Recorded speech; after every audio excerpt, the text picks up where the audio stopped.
Hello students, welcome to my channel examination warm up. तो आज हम स्टार्ट करेंगे नई कहानी। हमारे कहानी में है एक प्यारा सा दोस्त जिसे कहते हैं छोटे। छोटे पढ़ाई में बहुत कमज़ोर है, तो टेंशन लेने का नहीं, टेंशन को बिल्कुल भी अटेंशन देने का नहीं।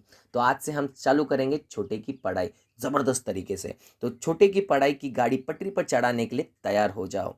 चलो छोटे के साथ मिलकर पढ़ाई में धमाल मचाते हैं। शुरू करते हैं आज का टॉपिक। हेलो छोटे, तो आज हम पढ़ने जा रहे हैं एक नई चीज़। तो आज हम पढ़ेंगे दो दोस्तों की कहानी। ये दो दोस्त हमेशा साथ में रहा करते हैं और दोनों के बीच में बहुत गहरी दोस्ती है और दोनों का नाम हमेशा साथ में लिया जाता है। तो एक का नाम है रेशियो, दूसरा का नाम है प्रपोर्शन। तो आज हम स्टार्ट करने जा रहे हैं रेशियो एंड प्रपोर्शन। तो छोटे, इसमें हम पढ़ने वाले रेशियो का मीनिंग, रेशियो क्या होता है, इक्विवेलेंट रेशियो क्या होते हैं और प्रपोर्शन का मीनिंग। तो देखते हैं वीडियो में क्या क्या होने वाला है। तो फर्स्ट स्टार्ट करते रेशियो। अभी रेशियो का मतलब क्या है वो तो जानना पड़ेगा। तो रेशियो का मतलब होता है कंपेयर करना। अभी कंपेयर मतलब तुलना। अभी कंपेयर किसको करना है? तो कंपेयर करने के लिए अपने पास क्वांटिटीज़ होना ज़रूरी है। अब ये क्वांटिटीज़ है क्या? तो क्वांटिटीज़ कुछ भी हो सकता है, जैसे कि number of pencils, number of pens, number of fruits. Fruits में कोई भी हो सकता है, एप्पल, मैंगो, बनाना, कोई भी फ्रूट्स, इसको कंपेयर कर सकते हैं। In the class number of girls, number of boys, इन दोनों के बीच में कंपैरिजन कर सकते हैं। नंबर ऑफ एज, तुम्हारा एज कितना है, मेरा एज कितना है, तो एज को भी कंपेयर कर सकते हैं। और अपन बचपन से मार्क्स कंपेयर करते हैं, हमारे मार्क्स और हमारे फ्रेंड के मार्क्स, तो मार्क्स को भी क्या करते हैं? कंपेयर। तो अभी कंपेयर करने के बाद करना क्या है? कंपेयर करने के बाद उन दोनों के बीच में रिलेशन बताना है। क्या करना है? उनके बीच में रिलेशन बताना है। तो रेशियो का डेफिनेशन क्या होता है? रेशियो मतलब कंपेयर करना, किसको? क्वांटिटीज़ को, और उनके बीच का रिलेशन बताना। तो ratio is comparing quantity and show the relation between them. तो छोटे, रेशियो को और भी सिंपल और अच्छे से समझाने के लिए एक एग्जांपल लेते हैं। तो एक क्लास में दो स्टूडेंट्स है, एक का नाम है चिंटू, एक का नाम है पिंटू। तो टीचर क्या करती है? चिंटू को 3 एप्पल्स देती है और पिंटू को 5 ऑरेंजेस देती है और 4 क्वेश्चंस पूछती है स्टूडेंट्स को। तो देखते हैं ये क्वेश्चंस क्या क्या है। तो फर्स्ट क्वेश्चन मैडम पूछती है, what is the ratio of apple to oranges? Easy. तो रेशियो है, तो रेशियो का मतलब क्या है? कंपेयर करना, किसको? क्वांटिटीज़। तो क्वांटिटीज़ दी है मेरे पास, एप्पल भी दिए, ऑरेंज, और इनके बीच का रिलेशन निकालना है। तो मैं लिखता हूँ 3 एप्पल्स एंड 5 ऑरेंजेस। तो ये तो हो गया इजी, तो इजी कंपैरिजन था, रिलेशन भी लिख दिया, 3 एप्पल्स और 5 ऑरेंजेस। पर मैथ्स में ये नहीं चलता, क्योंकि ये इंग्लिश लैंग्वेज है। क्या लिखा मैंने? 3 एप्पल्स एंड 5 ऑरेंजेस। तो मैथ्स में ये नहीं चलता, तो मैथ्स का अलग एक लैंग्वेज होता है। तो इसे कैसे लिखते हैं? 3:5। क्या लिखते हैं? 3:5। और इसे पढ़ते कैसे? 3:5। कैसे पढ़ते हैं? 3:5। इसे और एक तरीके से लिखते हैं फ्रैक्शन में, जैसे कि 3/5। कैसे लिखते हैं? ऊपर 3, नीचे 5। और इसे पढ़ते कैसे? 3/5, और एक 3/5, और एक 3/5। तो ये तीनों भी इसी के नाम है। तो अगर आपको कूल बनना है तो हम ये यूज़ कर सकते हैं, 3/5। तो क्लास में आप थोड़े से कूल फील करोगे। तो नेक्स्ट क्वेश्चन टीचर ने क्या पूछा है, देखते हैं। What is the ratio of orange to apple? क्या पहला पूछा? ऑरेंज लिखा है, फिर Apple.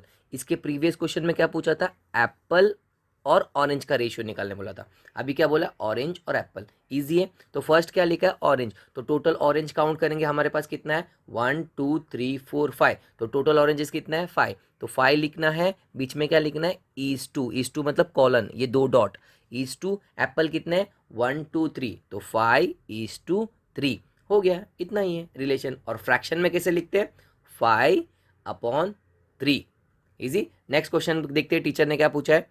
What is the ratio of orange to fruits? अभी इधर फ्रूट्स दिया है, फ्रूट्स मतलब टोटल। एप्पल भी फ्रूट्स है, ऑरेंजेस भी फ्रूट है, तो टोटल फ्रूट्स कितने हो जाएंगे? 3 एप्पल प्लस 5 ऑरेंजेस। 3 + 5 8 फ्रूट्स। तो अभी सॉल्व करते हैं। रेशियो निकालने बोल रहा है किसमें? Orange to fruits. तो टोटल ऑरेंजेस कितने हमारे पास? 5। तो 5:2। फ्रूट्स कितने टोटल? 8। तो आंसर क्या हो जाएगा? 5:8। फ्रैक्शन में कैसे लिखते हैं? 5/8। नेक्स्ट क्वेश्चन देखते हैं, मैडम ने क्या पूछा है। What is the ratio of apple to fruits? तो एप्पल कितने हमारे पास? 3:2। टोटल फ्रूट्स कितने? 8। तो 3:8। इतना इजी आंसर है। तो फ्रैक्शन में कैसे लिखेंगे? 3/8। तो सेम एग्जांपल से आगे बढ़ते हैं। चिंटू और पिंटू, तो चिंटू के पास कितना एप्पल्स है, 3 एप्पल्स, और पिंटू के पास कितने ऑरेंजेस है, 5 ऑरेंजेस। तो what is the ratio of apple to orange, तो एप्पल और ऑरेंज का रेशियो क्या है, एप्पल कितना है मेरे पास 3, तो 3:5। तो इसे फ्रैक्शन में कैसे लिखते हैं, 3/5, तो दोनों भी सेम है, 3:5 लिखो या 3/5 लिखो। सपोज मैडम 3 और एप्पल चिंटू को देती है, कितना एप्पल देती है, 3 एप्पल चिंटू को और देती है, तो पिंटू को कितने ऑरेंजेस देंगे, 5 ऑरेंजेस देंगे। तो अभी टोटल चिंटू के पास कितने एप्पल्स हो गए, 6 एप्पल्स, और पिंटू के पास ऑरेंजेस कितने हो गए, 10। तो अभी रेशियो क्या आएगा मेरे पास, 6:10। फ्रैक्शन में कैसे लिखेंगे, 6/10। फिर से मैडम 3 एप्पल्स और चिंटू को देती है, तो चिंटू के पास अभी एप्पल कितने हो जाएंगे, 9 एप्पल्स, तो पिंटू को ऑरेंजेस कितने देंगे, 5 ऑरेंजेस, तो पिंटू के पास टोटल ऑरेंजेस कितने हो जाएंगे, 15। तो अभी मेरे पास रेशियो क्या आएगा, 9:15। इसको फ्रैक्शन में कैसे लिखते हैं, 9/15। अभी जो मेरे को ये वैल्यूज़ मिला है, फर्स्ट देखो वैल्यू क्या है मेरे पास, 3/5, नेक्स्ट वैल्यू क्या है मेरे पास, 6/10, उसके बाद क्या वैल्यू है, 9/15।